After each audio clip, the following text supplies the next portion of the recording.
আসসালামু আলাইকুম। Hello everyone, কেমন আছো সবাই? আশা করছি যে যেখানে আছো সবাই সুস্থ আছো। আজকে আমি চিংড়ি মাছের একটা দারুণ রেসিপি নিয়ে এসেছি।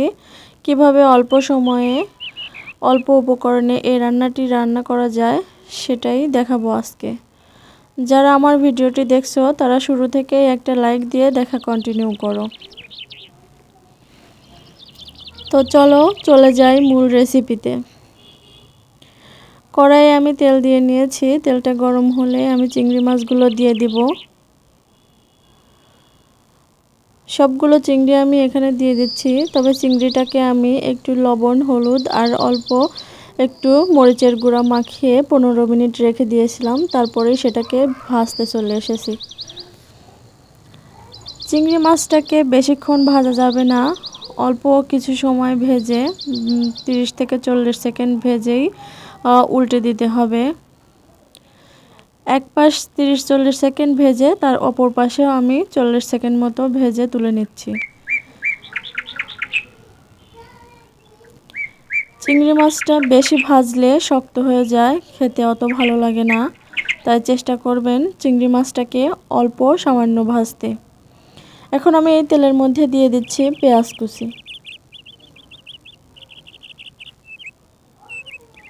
আজকের রেসিপিটি যদি তোমাদের কাছে ভালো লেগে থাকে তাহলে অবশ্যই কমেন্ট করে জানিয়ে দেবে কেমন লাগলো।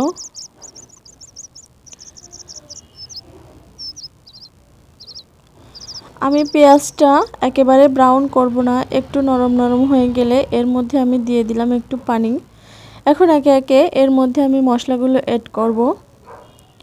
এখানে আমি দিয়ে দিছি রসুন বাটা, আদা বাটা, জিরে বাটা, এলাচ বাটা, দিয়ে দিলাম হলুদ গুঁড়ো, এখন দিয়ে দিলাম মরিচের গুঁড়ো। এটাকে আমি এখন একটু নেড়েচেড়ে দিব। তারপর দিয়ে দিব পরিমাণ মতো লবণ। লবণটা আপনারা আপনাদের স্বাদ অনুযায়ী দেবেন। এখন এটাকে ভালো করে কষিয়ে নিচ্ছি।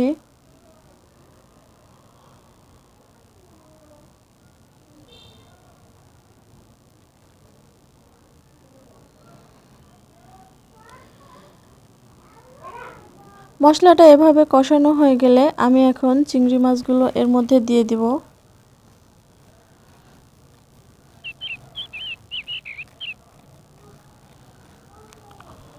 এখন দিয়ে দিচ্ছি পানি।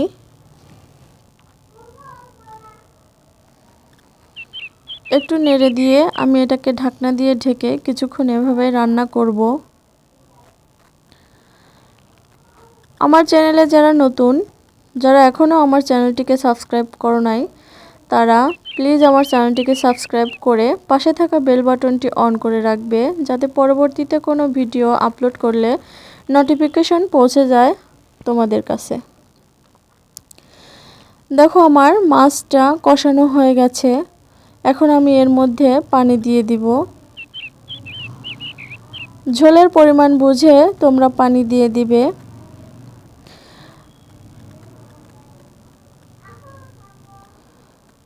এখন এটাকে আমি আবারও ঢেকে কিছুক্ষণ রান্না করব।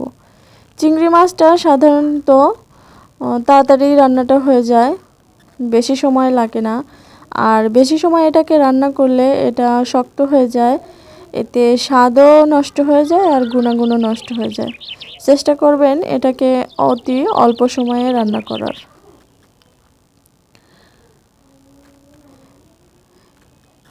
এ পর্যায়ে আমি গরম মশলা অ্যাড করে দিয়েছিলাম, যেটা স্কিপ হয়ে গেছে। এখন আমি চুলাটাকে বন্ধ করে দিয়ে পরিবেশন করে দেখাবো।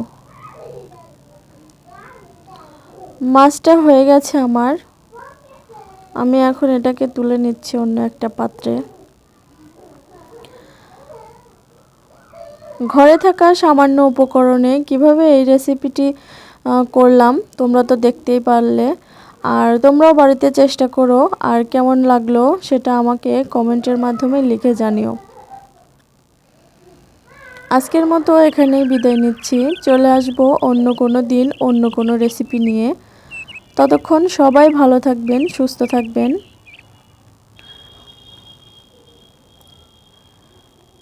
দেখুন আমার মাছটা কিন্তু আমি ছিলে নিয়েছিলাম খোসাটা। তোমরা চাইলে খোসা সহ এভাবে রান্না করতে পারো। তো সবাইকে সালাম জানিয়ে আজকের মতো এখানেই বিদায় নিচ্ছি। সবাইকে আসসালামু আলাইকুম।